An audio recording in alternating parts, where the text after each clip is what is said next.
하나님 아버지, 오늘도 말씀 앞으로 인도하심을 감사드립니다. 말씀 속에 살아가는 기쁨을 주시고 주님의 용서의 크신 은혜 속에 살아가는 감사하는 주의 백성이 되어옵소서. 예수님 이름으로 기도드리옵나이다. 아멘.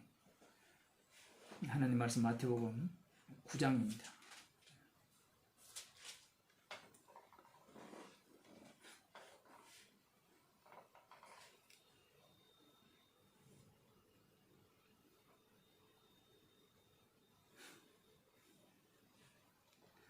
마태복음 9장 1절에서 8절 말씀 함께 읽을 수 있으면 읽으시기 바랍니다. 예수께서 배에 오르사 건너가 본 동네에 이르시니 침상에 누운 중풍병자를 사람들이 데리고 오거늘 예수께서 저희의 믿음을 보시고 중풍병자에게 이르시되 소자야 안심하라 내 죄의 사함을 받았느니라. 어떤 서기관들이 속으로 이르되 이 사람이 참남하도다. 예수께서 그 생각을 아시고 가라사대 너희가 어찌하여 마음에 악한 생각을 하느냐. 뇌죄 사함을 받았느니라 하는 말과 일어나 걸어가라 하는 말이 어느 것이 쉽겠느냐.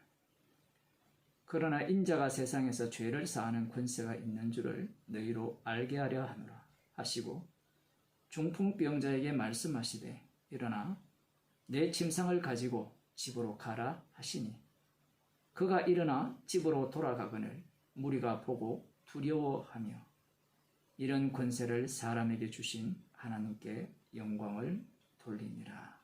아멘. 예수님께서 가다라 지방에서 다시 본 동네, 예수님이 주로 활동하시는 고향 동네죠.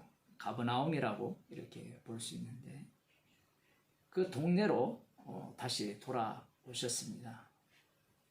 그때 침상에 누운 중풍병자를 사람들이 데리고 왔어요.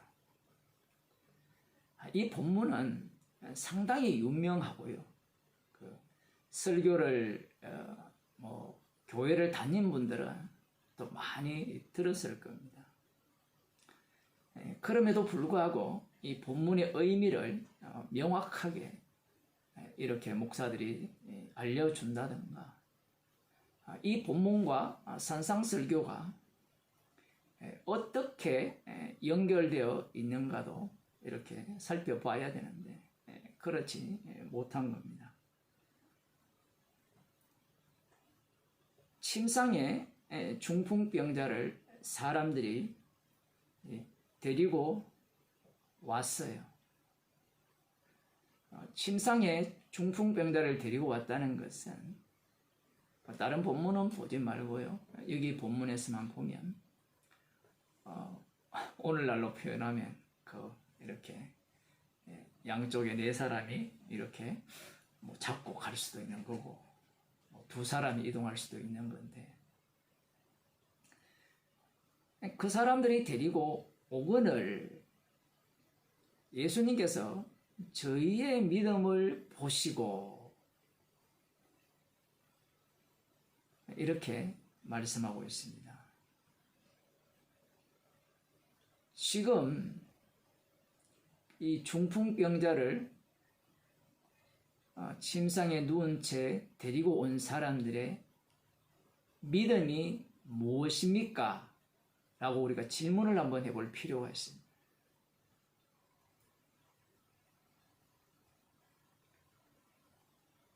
중풍병자를 침상에 데리고 온 이유, 예수님께 데리고 온 이유는 예수님께서 중풍병자를 고칠 수 있을 것이라는 그 믿음을 갖고 왔죠.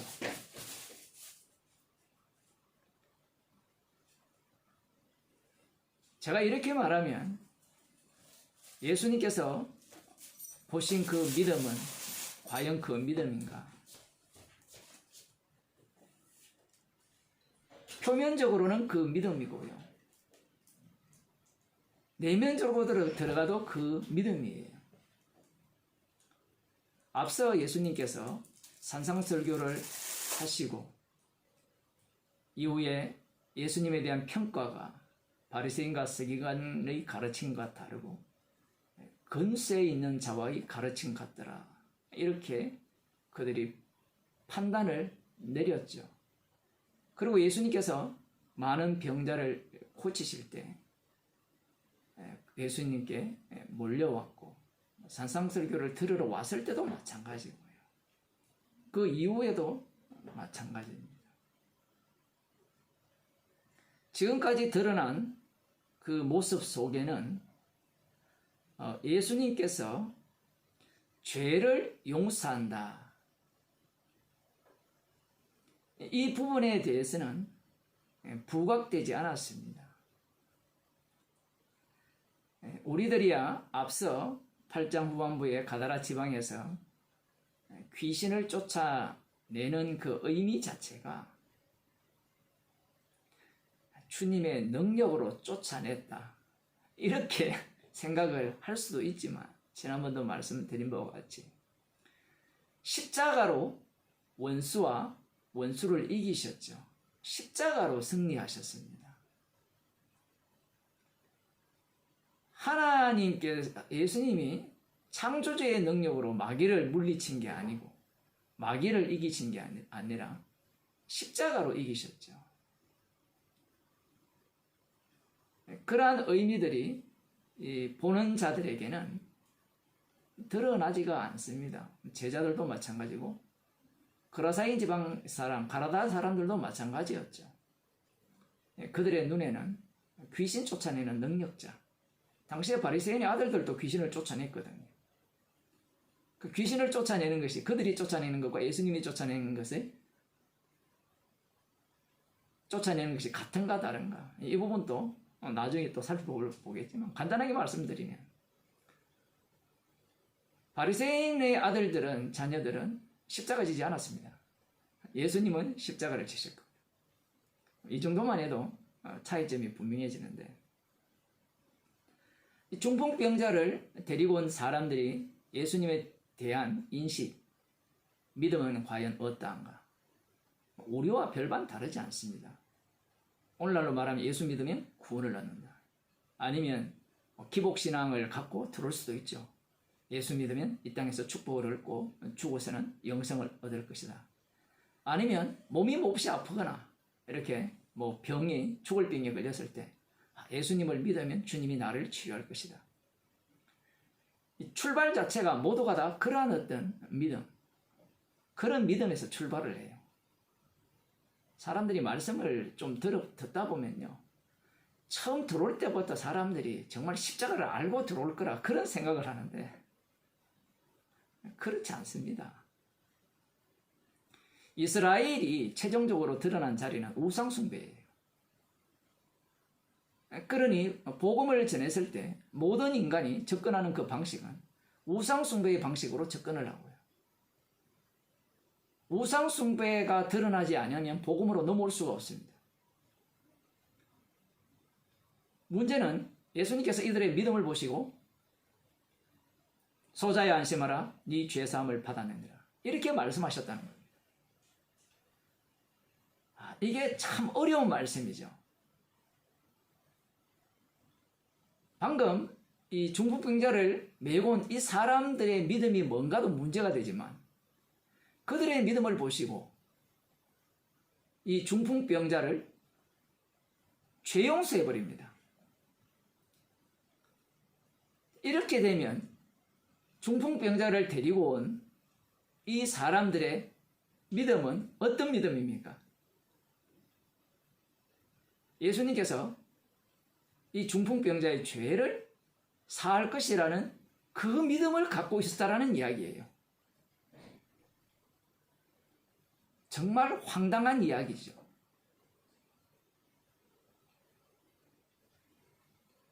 뭔가 좀 이상하잖아요.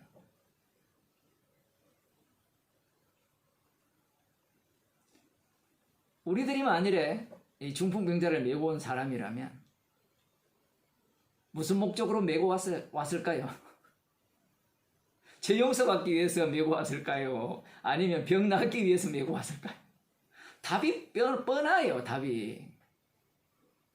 육의 세계에 있어서는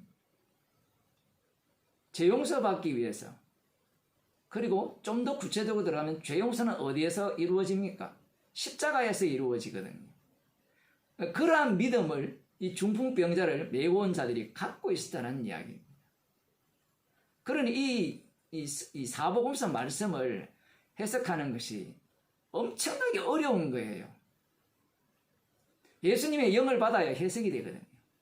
그런데 대부분 사람들은 육에 속해서 이 순서대로 이렇게 접근을 하다 보니까 이들의 믿음은 기껏해야 중풍병자를 낫게 하고자 하는 믿음이고, 아니면 예수님께서 죄 용서하는 그 능력을 가진 분임을 믿었다, 이렇게 들어가는데, 예수님께서는 이들을 대하는 방식이 십자가에서 대하는 겁니다.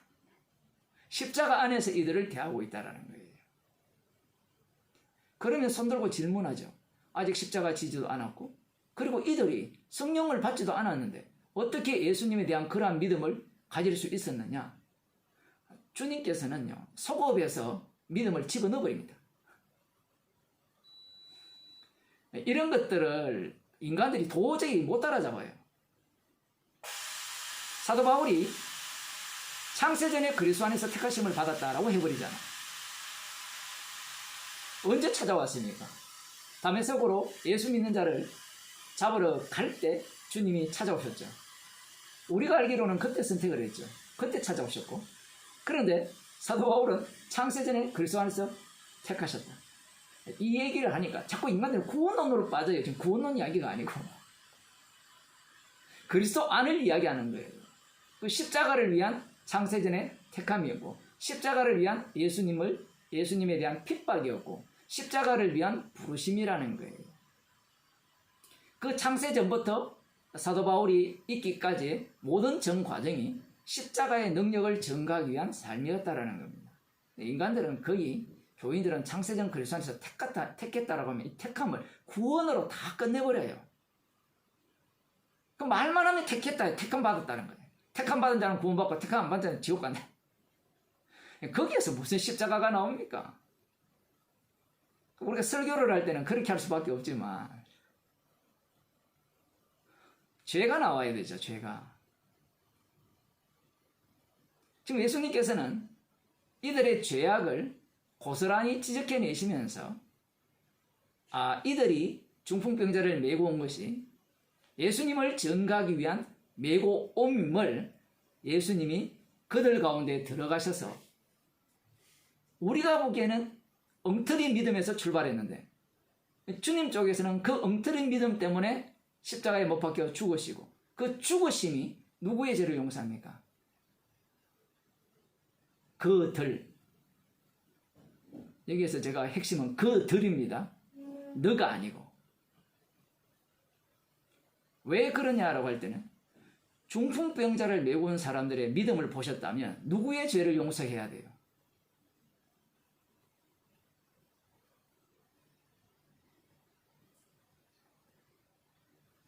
메고 온 사람들의 죄를 용서해야 되는 거 아니에요? 제가 잘못 이야기하는 겁니까? 자, 한번 생각해 봅시다. 여러분이 예수님을 믿는다 해보세요. 믿으면 주님이 나의 믿음을 보시고 누구의 죄를 용서해야 돼요? 나의 죄를 용서해야 되죠. 그런데 예수님은 중풍병자들의 믿음을 보시고 누구의 죄를 용서해버리죠? 중풍병자의 죄를 용서해버리죠. 그러니 나는 구원받았다, 나는 천국 간다, 이런 논리는 다 악마적 논리예요. 아마 이 본문에 도착하면 자기 인간 개인 구원론을 펼치는 자들은 막막할 겁니다.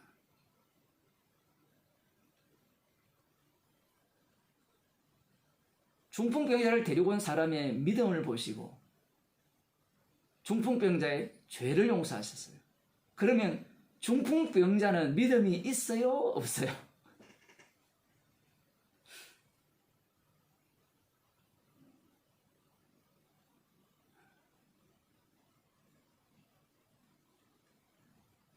사도행전에 보게 되면 사도들이 복음을 전하죠. 복음을 전하는데 그들은 믿음을 갖고 있습니다. 그 믿음이 전파될 때 누구를 구원하죠? 복음 전파하는 가운데 그리스도 안에서 택함을 받은 자를 구원하죠. 그 과정과 똑같습니다. 너희의 구원을 위한 구원은 없고 너희의 구원을 위한 믿음은 없다라는 겁니다. 이것을 달리 표현하면 중풍병자가 원하는 소망은 병에서 낫고자 하는 이죠. 산상설교를 듣기 위해서 수많은 사람들이 몰려왔을 때 그들이 예수님을 찾는 목적이 누구를 위한 것이었느냐라고 할 때는 자기 자신을 위한 예수님을 찾음이고 따름이었다라는 겁니다. 그런데 여기에서 보게 되면 자신들의 믿음이 중풍병자를 죄를 용서하는 그 역할로 사용되었다라는 거예요. 더 놀라운 것은 그들의 믿음은 엉터림이 드러나고 그 엉터림이 드러나는 가운데 주님의 죽으심이 그들 가운데 들어오셨고, 그러면 그들의 믿음이 있습니까? 없습니까? 그들의 믿음 자체는 없죠.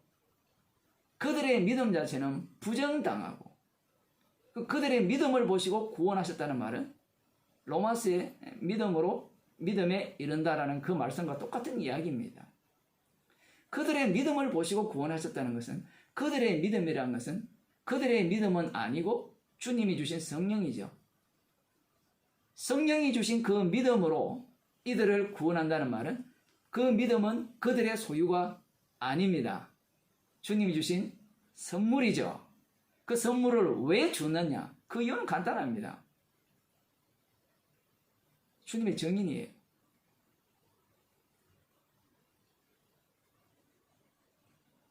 백부장하고 똑같은 거예요. 가라면 가고 오라면 오는. 그 역할로 이들은 자신의 역할을 감당하고 있다라는 겁니다. 그럼 우리는 이 네 사람은 죄 용서 받지 않았습니까? 이런 호기심이 발동하죠. 십자가를 전파했으면 그걸로 충분합니다. 물론 따져 들어가면 믿음이 있다는 자체는 죄 용서 받았잖아요, 벌써. 맞죠? 죄 용서 받았기 때문에 믿음이 있는 거잖아요. 그러면 중풍병자는 죄 용서 받았습니까? 못 받았습니까? 아직 못 받았죠. 그들로 인하여서 이 중풍병자가 죄사함을 받은 겁니다. 그 중풍병자 입장에서는요, 이 중풍병자 너무 요 이야기하고 또 합시다. 이게 하도 복잡하기 때문에. 그 중풍병자 입장에서는 죄사함을 받았다라는 말이 기분 좋을까요? 나쁠까요?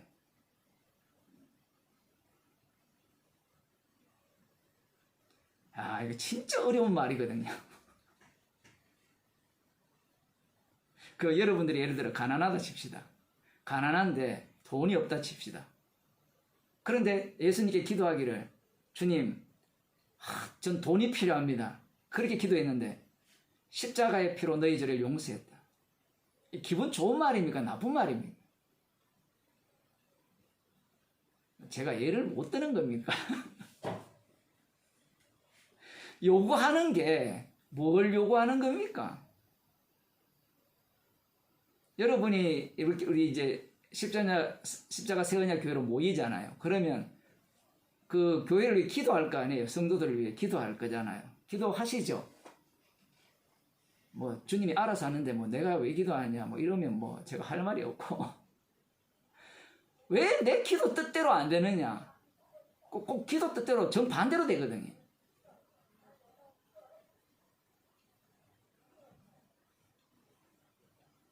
오늘 또 뭐 단체 카톡방에 뭐 요란했잖아요.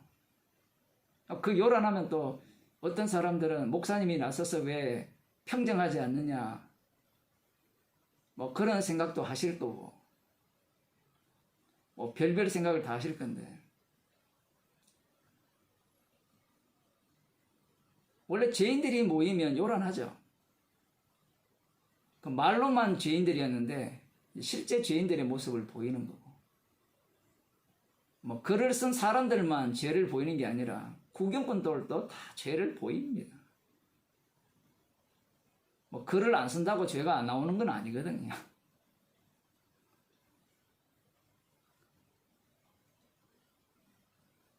뭐 이렇게 주님, 우리가 복음 때문에 모였으니까 날마다 다투게 하시고, 날마다 미운 감정이 생기게 하시고, 날마다 저 인간이 복음 모르는 인간으로 제가 생각하게 하옵소서, 이래 기도하셨습니까? 아마 좀 그렇게 기도했으면 좋겠어요. 그러면 모든 게 감사가 되거든요. 우리는 주의 뜻이라고 생각하여서, 주의 뜻은 십자가거든. 십자가는 언제 나오는 거냐면 죄가 나올 때 나와요. 제가 처음부터 끝까지 말씀드리는 게, 주님은 죄인을 부르러 오셨거든요.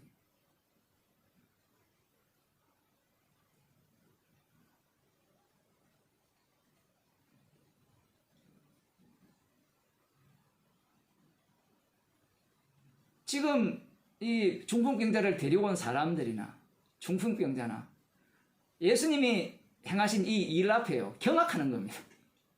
자기들이 예상한 바가 아니에요. 우리들은 대단한 믿음이 있어가지고 이 네 사람들이 예수님의 믿음을 갖고 처음부터 왔다, 그런 거 없습니다. 지금 우리들도 똑같아요. 우리들도 지금 복음을 안다라고 뭐 아니까 아예 뭐 안 들어오는 사람도 있고, 뭐 바빠서 못 들은 사람도 있고, 뭐 들을 게 뭐가 있냐는데 똑같아요.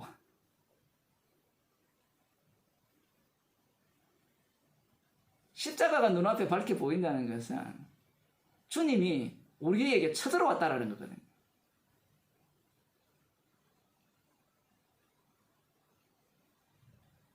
중풍병자를 데리고 온 그 사람들의 믿음을 보시고라고 하니까 우리는 그 믿음을 본받고 싶어 하잖아요.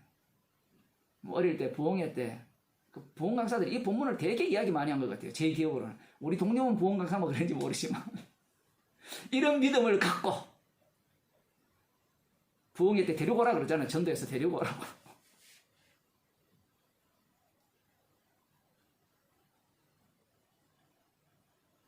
마치 그렇게 하면 나의 믿음이 타인을 구원하는 것 같잖아요. 이 본문이 꼭 그런 것 같잖아요. 예수님의 말씀은 그런 의미가 아니죠. 뒷부분은 시간이 되면 하겠지만요, 이 부분을 좀 더 언급하면요, 여기에는 우리라는 개념이 들어가요. 우리. 그러니까 중풍병자를 데리고 온 사람들과 중풍병자, 그리고 예수님.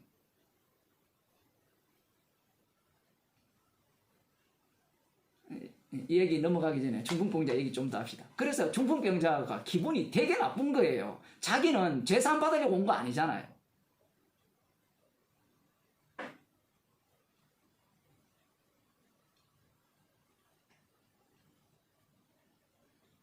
교회에 주님의 피를 만나러 옵니까? 그러면 뭔가 내가 꿈꾸는 뭔가 공동체, 뭔가 내가 소망하는 걸 뭔가 이렇게 어떤 교회에서 이루어지기를 바라서 오느냐, 이렇게 질문을 하면 대부분 사람들은 교회를 가는 목적이 피를 만나기 위해서 가는 게 아니거든요. 피를 만나기 위해서 간다는 것은 내가 주님을 죽인 살해자라, 내가 주님을 조롱하는 죄인이라, 이거는 인식의 문제가 아닙니다. 그 아는 거는 누구나 다 알 수 있는 거예요. 배우기만 하면 다 됩니다. 상한 심령은 내가 상한 심령이라 해서 상한 심령이 된 게 아니에요. 여러분이 슬프다 할 때 내가 슬프다 하는 게 슬픕니까? 슬퍼질 때 슬프는 거죠. 마찬가지입니다. 말씀이라는 것이 살아있는 말씀이기 때문에 주님께서 하신 이 말씀들의 의미가 제가 늘 말씀드리는 바는 장악할 수 있는 게 아니에요. 중풍병자나 이 중풍병자를 데리고 온 사람들은 황당한 겁니다. 그러니까 이들의 구원은요, 진짜 황당한 구원이죠. 어느 정도 황당하냐? 내가 원치 않는 죄 용서. 갑자기 칭찬받아버려. 이게 구원받은 성도의 상황입니다. 이거는 처음 받을 때 그 얘기고, 처음 받을 때가 아니라 요 상황이요, 계속해서 반복해서 일어나는 게 성도의 삶입니다.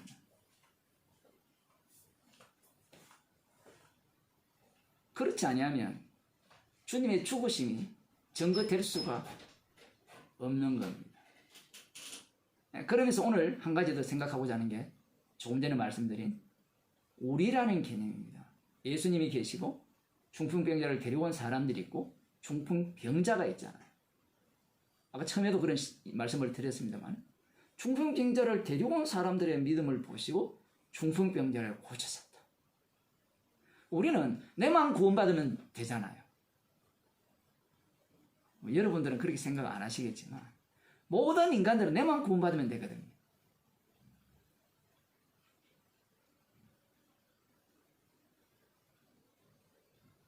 이 주님이 심판주 되신다라고 하면 지옥 보낼 자는 지옥 보낸다, 천국 보낼 자 천국 보낸다라는 이런 말씀을 들어도 그 사람들은 나만 구원받으면 된다고 생각해요. 그런데 천국 보낼 자 천국 보내고 지옥 보낼 자 지옥 보내는 그 자리에 누가 들어가는가 하면 이 중풍병자를 데리고 온 사람이 거기에 들어갑니다. 들어가면 뭐가 돼요? 자신들이 희생물이 되는 겁니다.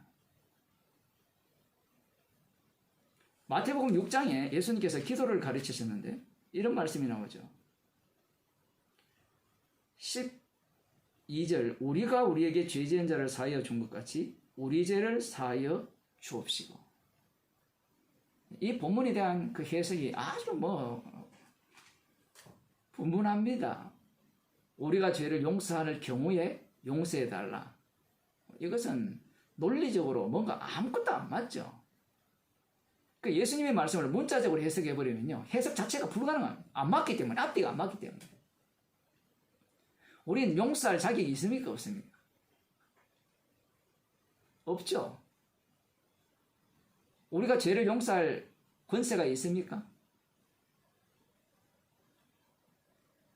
십자가 지지도 않았는데 무슨 죄를 용서합니까, 우리가?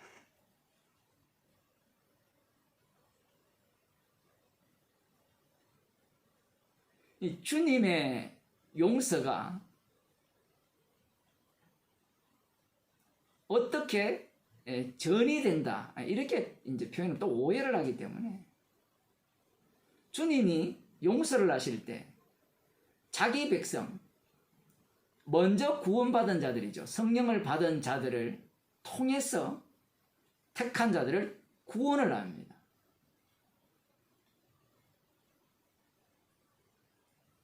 왜 그러냐라고 질문하시면 주님이 말씀하셨기 때문에 그래요. 땅끝까지 이르러 내 증인이 되리라. 그 말씀의 현장이 사도행전을 보게 되면 그냥 믿는 자가 없죠. 그죠? 항상 주님이 파견하고 보내고 만나게 해서 자기 백성을 구원하죠. 구원받을 자는 다 구원받더라. 사람들 이런 이야기를 너무 많이 하거든요. 좀 애정론 믿고 하는 사람들. 그렇게 말하는 사람은 지가 하나님이에요. 지가 심판주고. 그런 사람들을 보면요, 자기 일에 너무 바빠요. 그러면서 아는 말은 많고요.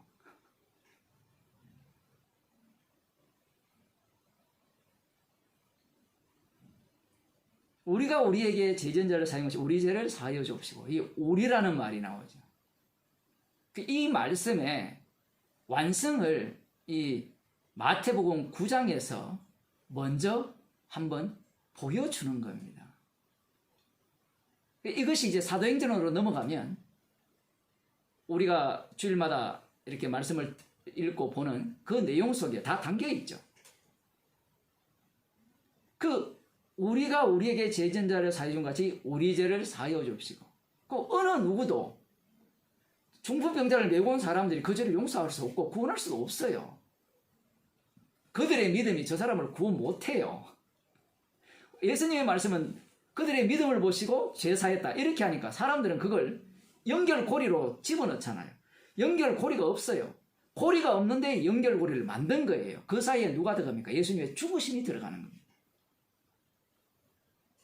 그러면서 무엇을 날려버리느냐라고 할 때는요, 지금 예수님에 대해서 시비 거는 자들이 나오거든요. 바리새인과 서기관들. 그들은요, 자기 구원에 미쳐있는 자들입니다. 이것을 모르면 지금 이 내용 자체의 의미를 도무지 파악 못해요. 무슨 얘기인가 하면요, 그들은 어떤 생각을 갖고 있는가 하면 세리나 창기는 지옥 갈 자이기 때문에 지옥 가야 돼. 당연히 저들은 말씀을 안 듣니까 지옥 가야 돼. 이런 생각을 갖고 있어요. 그들과 달리 자신들은 말씀대로 살기 때문에 우리는 당연히 천국 갈 수 있어. 이런 논리를 갖고 있어요. 그런데 여러분 잘 생각해 보세요. 하나님께서 이스라엘을 무슨 목적으로 만들었습니까? 어떤 나라로 만들었어요? 제사장 나라죠. 제사장 나라라는 것은 제사장이 중심이 되는 나라라고도 말을 할 수 있지만 이스라엘 전체가 제사장 나라라는 얘기입니다. 이스라엘 전체가 제사장이죠. 이 말이 어려우시면 예수님이 참 이스라엘이잖아요. 그분이 대제사장이잖아요.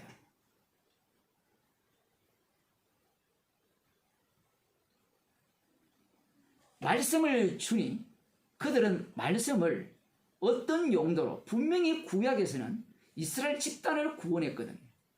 집단, 나라를 구원을 하셨고 그 나라를 언약 백성으로 만드셨는데 이 시간이 흐르면서 이 집단이 개별화됩니다. 개별화되어서 나만 구원받으면 돼라는, 나만 행복하면 돼, 나만 천국 가면 돼, 그런 논리로 바뀌어버렸어요. 그게 유대교입니다. 오늘날 기독교랑 똑같죠. 나만 구원받으면 돼, 나만 천국 가면 돼.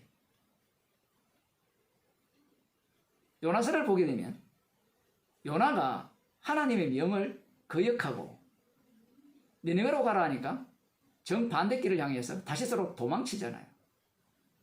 왜 도망칩니까? 방금 제가 말씀드린 바와 같이 이스라엘은 제사장 나라입니다. 제사장 나라는요, 자신을 희생하여서 궁극적으로는 이방 나라까지 구원해야 돼요. 이런 얘기가 되게 어려운 거예요. 요나가 선지자잖아요.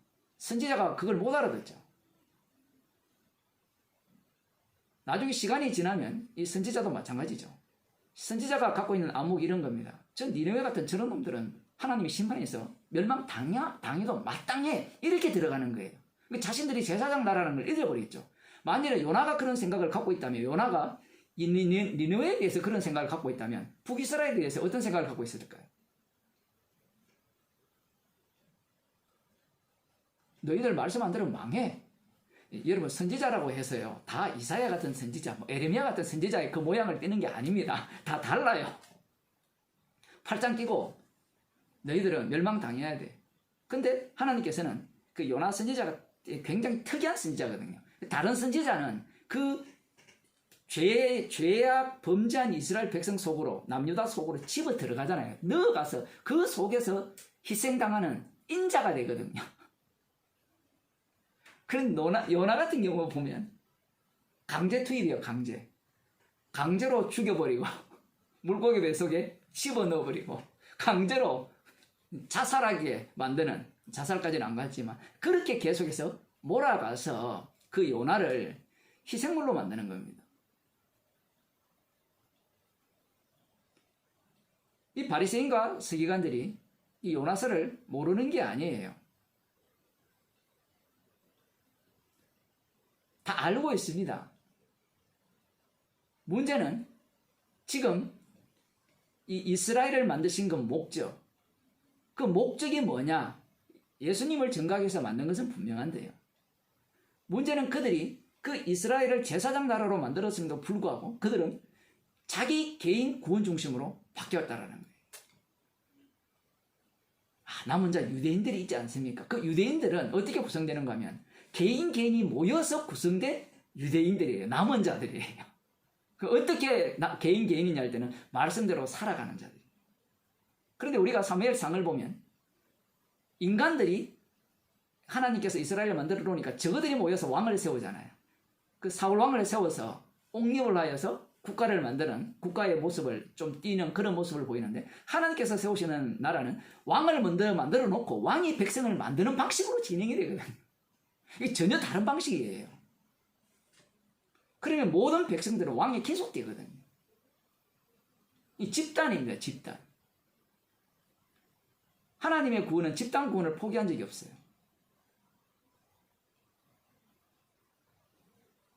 그래서 오늘 본문이 어려운 겁니다. 개인 구원만 관심 있는 사람들에게는 저들의 믿음을 보시고 그러면 아주 칭찬하기 위해서 저들을 데리고 왔구나 이렇게 들어가지만 주님의 십자가의 피로 창조하시는 그 새로운 이스라엘, 그 우리의 모습이 이런 모양을 띠게 되는 겁니다.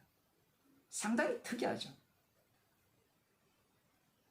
사도행전으로 좀 넘어가면 사도들이 성령을 받은 이후에 복음을 전할 때 그야말로 원치 않는 길로 핍박받고 미움받고 심지어는 복음을 전했는데 그들로부터 복음은 환영받는데 나머지는 전혀 도움도 못 받고 나중에는 이제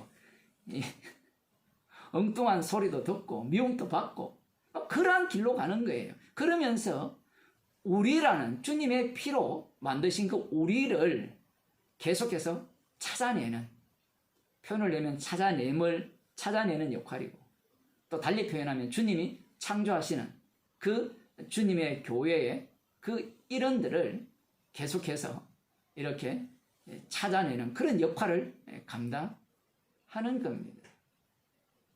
그래서 주님은 여기에서 우리 그 마태복음 6장에서 주님이 가르친 기도에서 그 우리가 어떠한 우리인가를 이 중풍병자를 메고 온 사람과 그리고 죄 용서받은 중풍병자와 그 사이에는 예수님, 이걸 요한복음식으로 하면 하나죠, 하나.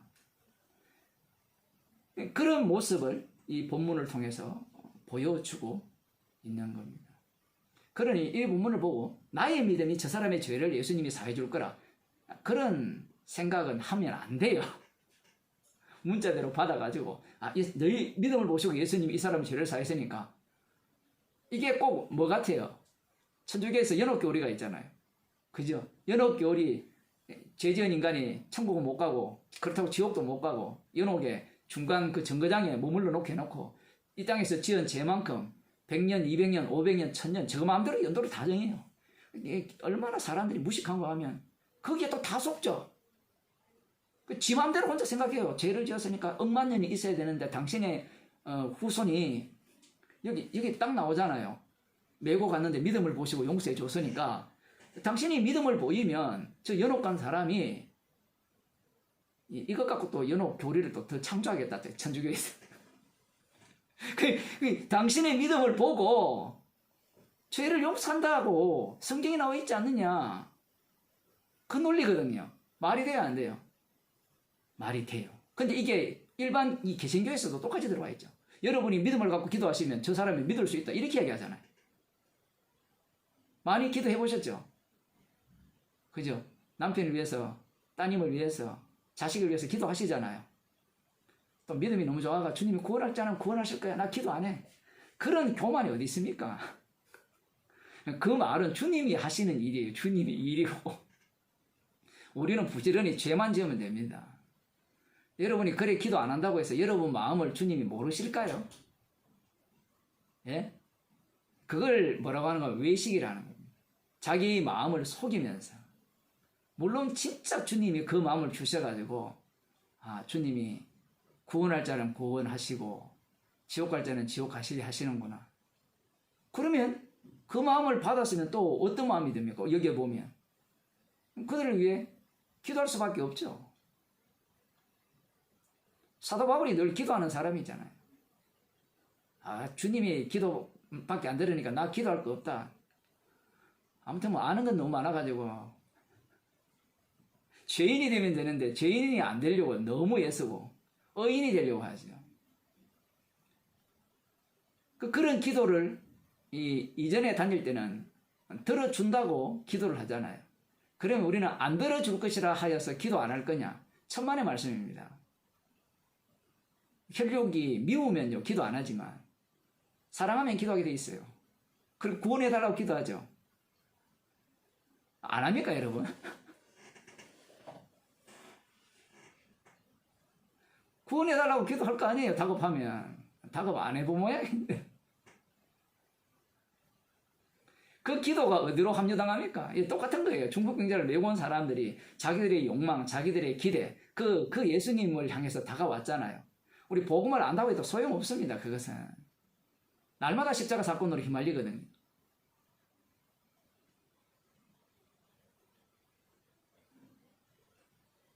그러한 어떤 바램들이 툭 튀어나오고, 아, 나는 그렇지 않아. 뭐 그렇지 않을 때도 있는데, 뭐 그렇지 않은 마음을 주실 수도 있죠. 주님은 우리에게 정답을 요구하는 것이 아니라 죄인 되기를 원하고요. 죄인이 되지 아니하면 십자가를 전가할 수 없습니다. 피를 자랑하지 않아요. 가령 방금 말씀드린 나는 주님이 구원할 자는 구원하고 지옥 자는 지옥 가는 걸 알기 때문에 나 기도하지 않겠어. 그 말은 뭐예요? 나는 그만큼 의인이라는 거예요. 말씀을 잘 안 듣는. 근데 본인은 그걸 의식을 못해요. 말씀을 제대로 알고 있기 때문에. 그게 뭔가 하면 선악과 따먹은 자들의 가장 악한 모습입니다. 그냥 막 살면 되는데 관리를 너무 열심히 해요. 오늘 뭐 여러 가지 얘기가 나왔지만 절제하고 싶으면 절제하면 돼요. 절제하기 싫으면 안 하면 돼요. 죽게 시키시는 일이기 때문에. 근데 정답을 알게 되면 절제하는 것도 죄고 안 하는 것도 죄고 그럼 어쩌란 말입니까? 죄만 지면 되죠. 뭐 어쩌라겠어요. 기도하는 것도 마찬가지고.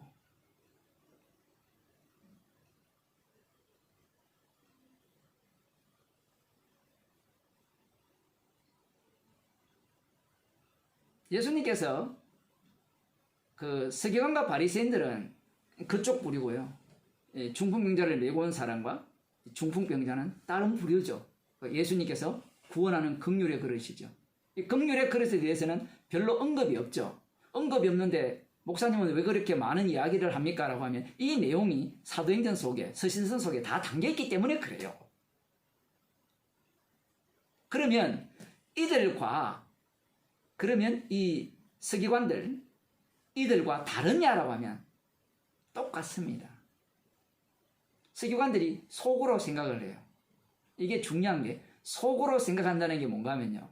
그럼 중풍병자를 메고 온 그 사람이나 중풍병자가 속으로 생각한 걸 예수님이 다 아셨다는 말입니다. 이런 걸 좀 여러분이 좀 깊이 있게 봐야 돼요. 아까 제가 뭐 기도 안 하면 그 소용없는 이유가 뭔가 하면 주님은 우리를 다 알아요. 우리의 꼼수를 다 알아요. 계산까지 다 알아요. 중풍병자를 메고 온 사람이나 중풍병자나 그리고 서기관이 속으로 생각했거든요. 속으로 어떤 생각을 하는가 하면 속으로 이르되 이 사람이 참남하도다 이렇게 이야기했습니다. 그러면 중풍병자를 메고 온 사람도 유대인이고 중풍병자도 유대인이죠. 이들은 다 유대인이라면 죄사함은 누구만 할 수 있습니까? 여호와 하나님만 할 수 있습니다. 열왕기 상 8장입니까? 솔로몬이 성전을 짓고 난 뒤에 하나님께 기도하잖아요. 성전을 향하여 기도하면 하나님께서 들으시고 하늘에서 죄를 사하여 주옵소서. 죄 사는 권세는 출애굽기 32장 32절에도 모세가 기도할 때 죄를 여호와께서 사해달라 이렇게 기도하잖아요. 이들 입장에서는 죄 사함의 권세는 누구밖에 없는가 하면 여호와 하나님 뿐입니다. 중풍병자를 메고 온 그 사람들이나 아니면 중풍병자나 듣고 깜짝 놀라겠죠. 그러니 그들은 잘 몰라요. 그래서 주님께서 성령을 주시면 그 속으로 합류당하는 겁니다. 예수님의 말씀 속으로 이들은 확 끌려 들어가 본 거예요. 확 끌려 들어갔다니까 다 안다. 그런 거 아니에요. 제발 좀 오해하지 마세요. 우린 자꾸 인식이 성령 받으면 다 알고, 성령 받으면 정반대입니다. 다 모른다 해야 돼요. 다 몰라요. 왜냐하면 주님이 인도하시기 때문에. 성령이 인도한다는 것은 너희들은 아무것도 모른다는 거예요. 근데 인간들의 의식 구조는 성령을 받으면 다 안다 생각해요. 말씀을 좀 이렇게 가르치면 다 안다고 생각해요.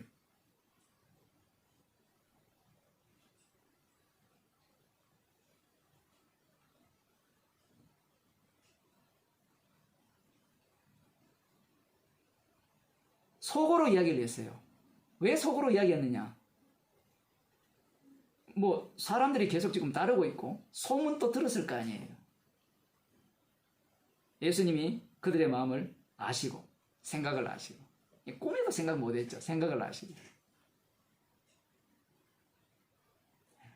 그러니까요, 여러분이 어떤 행동을 하든요, 그게 의미가 없다는 얘기입니다. 여러분이 견주는 것도 주님이 다 아신다는 얘기예요. 그리고 견주어서 행동하는 것도 다 안다는 얘기입니다.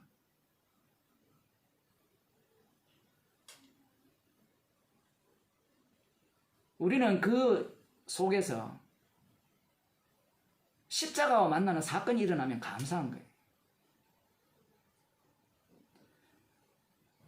이 생각을 아시고 네 죄 사함을 받았느니라 하는 말과 일어나 걸어가는 말이 어느 것이 쉽겠느냐? 야, 중풍병자는요 지금 아주 곤란한 처지에 있어요. 데려온 사람들도 마찬가지잖아요. 그 주변에 사람들이 가득 있을 거 아니에요. 지금 죄 사함 받은 증거가 뭐예요? 제가 말씀 전할 때마다 그런 표현을 했죠. 여러분, 십자가의 피로 죄 용서 받은 게 좋습니까? 돈 100만 원 얻는 게 좋습니까? 죄 용서 받는 것은 눈에 안 보여요. 맞죠? 그래서 자꾸 증거를 원하는 거예요. 어떤 증거를 원하는 거예요? 내 마음이 편안하거나, 안 그러면 뭔가 확신이 생기거나, 자꾸 뭔가 지쪽으로 자꾸 들어가요. 확신 없어도 돼요. 안 편해도 됩니다. 죄 용서 받았기 때문에 끝났어요.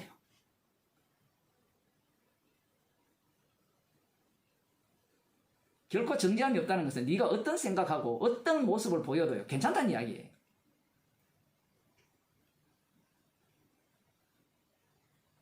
정말 황당하죠? 이 중풍병자는 아직까지 누워있잖아요. 죄 용서 받았는데 외부에서 보기에 변화가 하나도 안 일어났죠.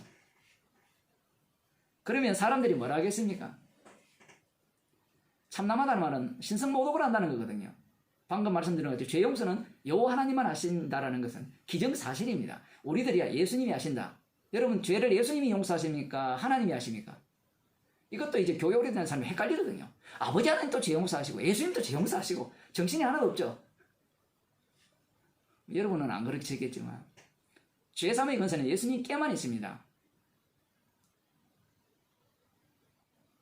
십자가 지신 분만이 죄를 용서해요.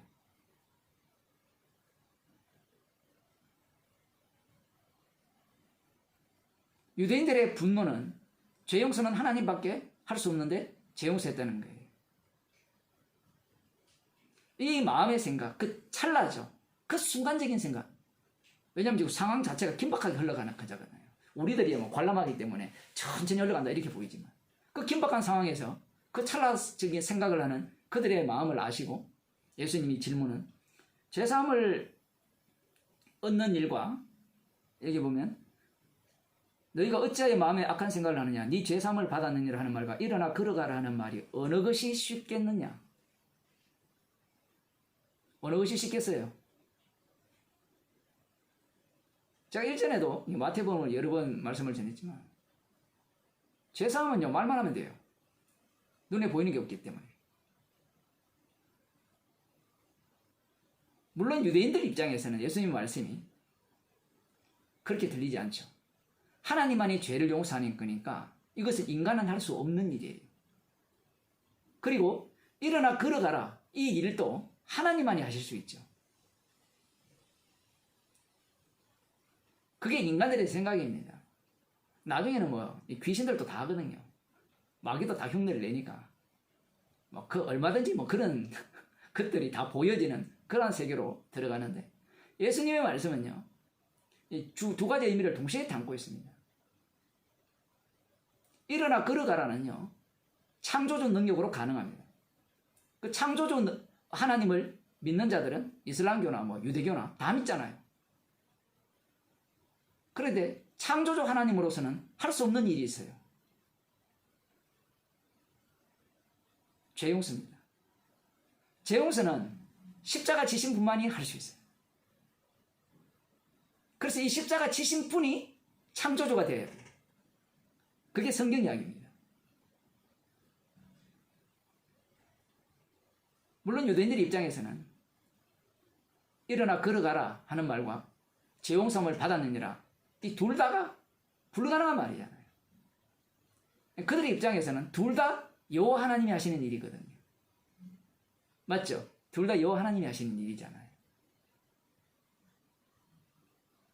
그런데 예수님은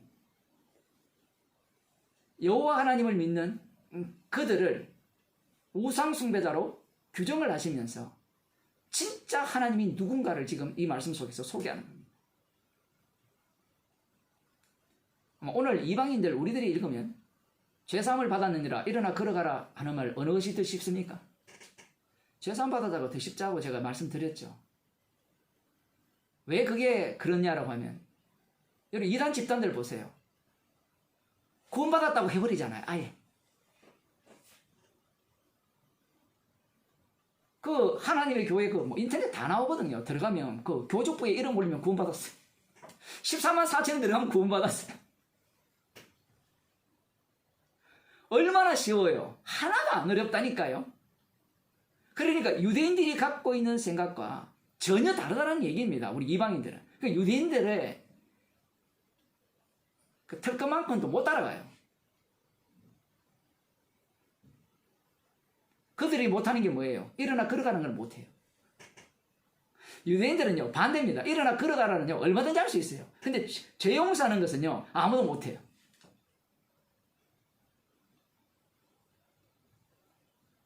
어느 것이 쉽겠느냐 이렇게 질문을 할 때 그들이 대답은 필요 없습니다.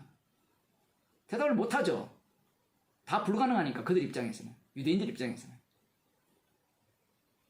예수님께서 이렇게 말씀하십니다. 그러나 인자가 세상에서 죄를 사하는 권세가 있는 줄을 너희로 알게 하려 하노라 하시고 중풍병자에게 말씀하시되 일어나 네 침상을 가지고 집으로 가라 하시니 그가 일어나 집으로 돌아가거늘. 자, 이 말씀이 굉장히 중요한 게, 지금까지 예수님께서 많은 병을 고치시잖아요. 병을 고치신 그 이유가 뭐냐, 그걸 통해서 뭘 보여주시는가를 여기에서 분명하게 말씀합니다.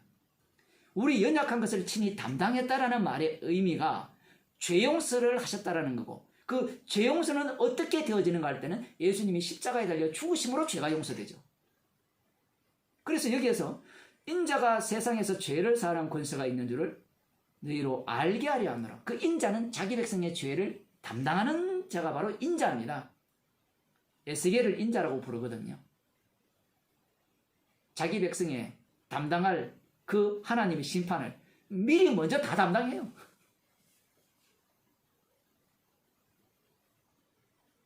그 담당한 그 인자가 죄를 사하는 권세가 있다는 겁니다. 십자가에 달려 죽으신 분이 죄를 사하시는 권세가 있다는 거예요. 십자가에 달려 죽으시고 부활하시는 주님이 되고요. 아직까지 인자의 모습을 보이죠.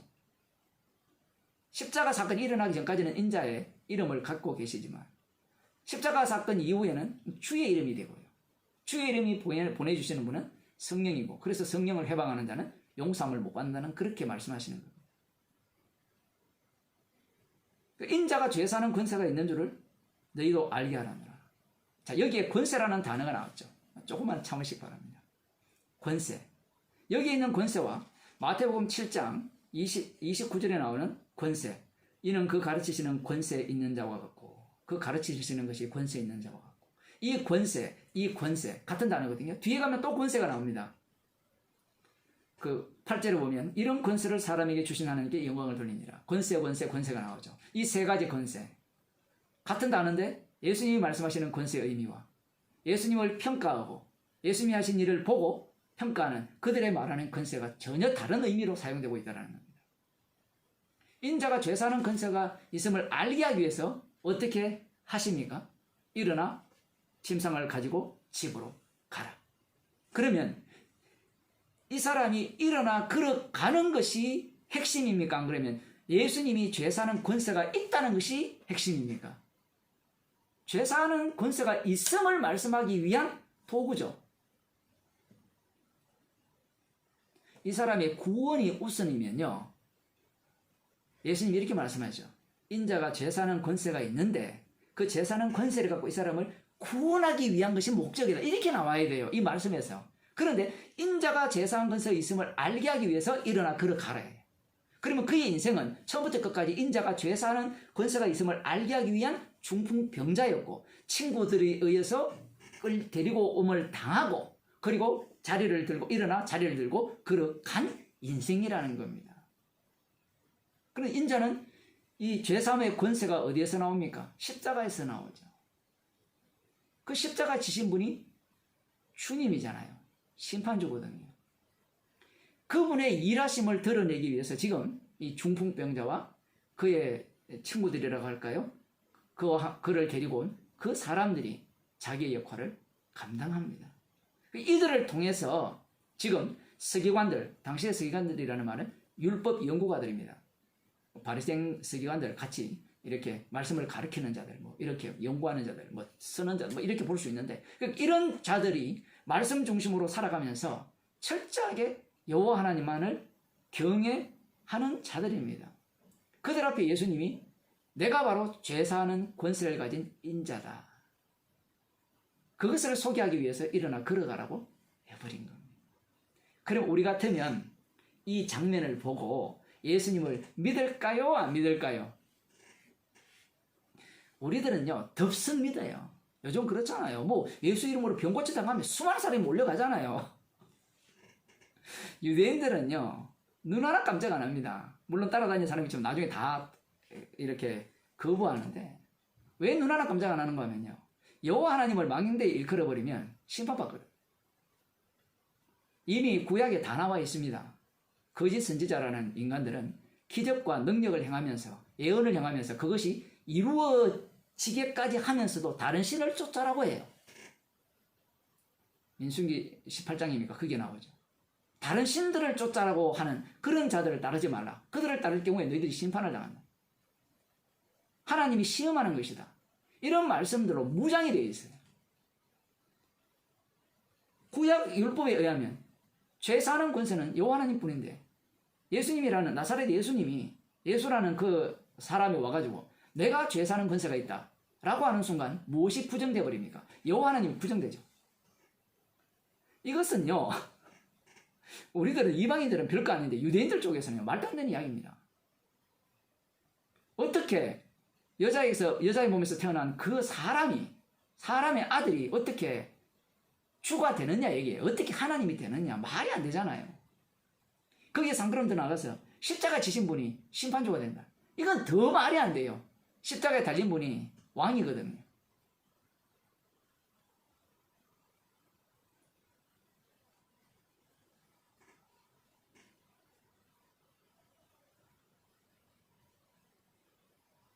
그러면 서기관들은 왜 믿음이 없었느냐?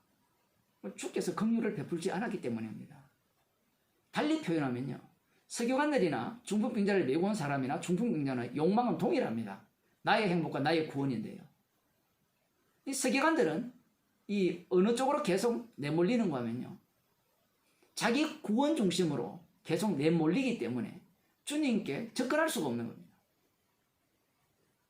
왜 자기 구원 중심이냐? 성경을 보게 되면 하나님만 제대로 믿으면 축복을 받게 되어 있거든요.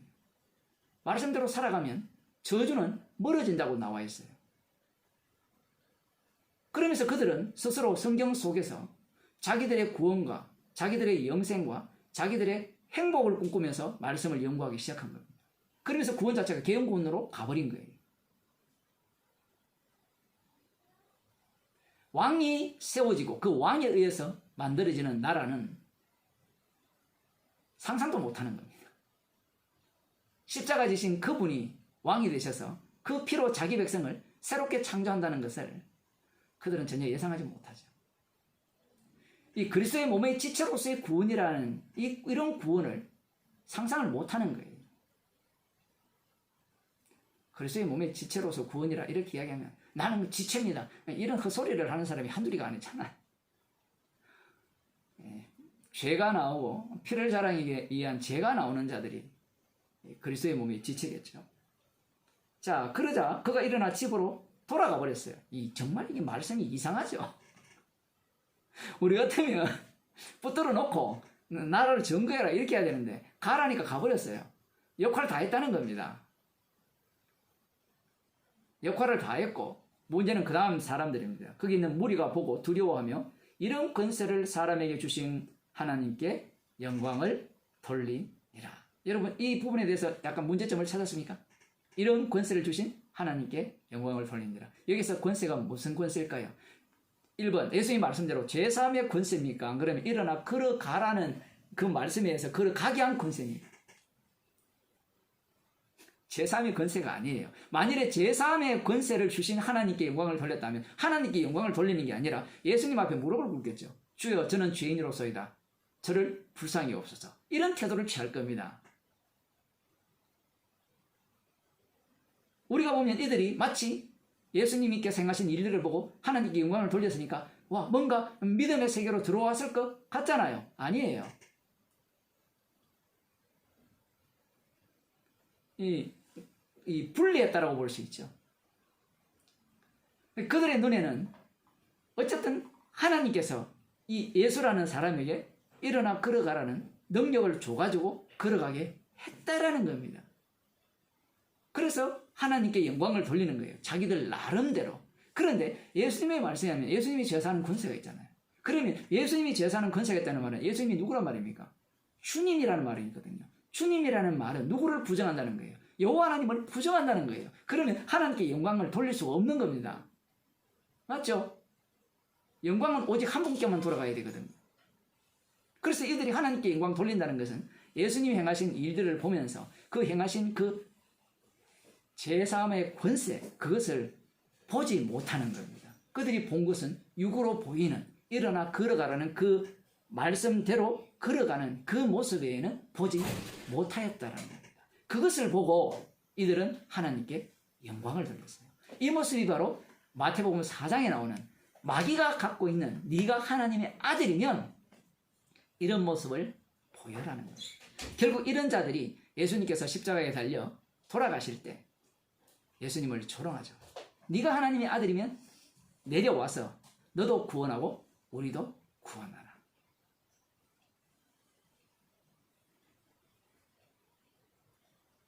오늘날 이 세상은 십자가 자체가 이 효용성을 따지거든요.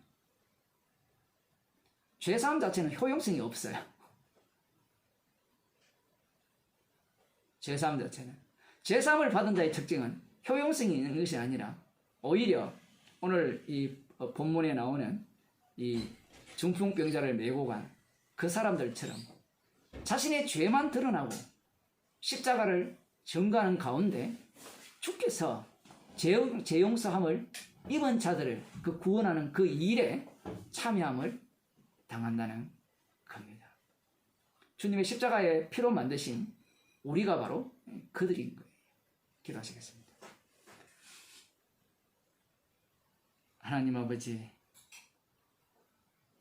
육에 속했기에 주님의 말씀을 들을 수 없고 육에 속했지만 주께서 십자가의 피 능력으로 죄를 사하시고 성령을 부어주시기에 인자됨을 인하여 죄 용서하는 권세를 가지신 분임을 마음껏 증거하는 자로 드러나게 하시는 그 현장을 보게 하심을 감사드립니다. 우리의 인생을 십자가 지신 분이 죄 용서도 하시고 지옥도 보내시는 그러한 주님이심을 증거하는 십자가의 증인으로 살게 하여 주옵소서. 예수님 이름으로 기도드리옵나이다.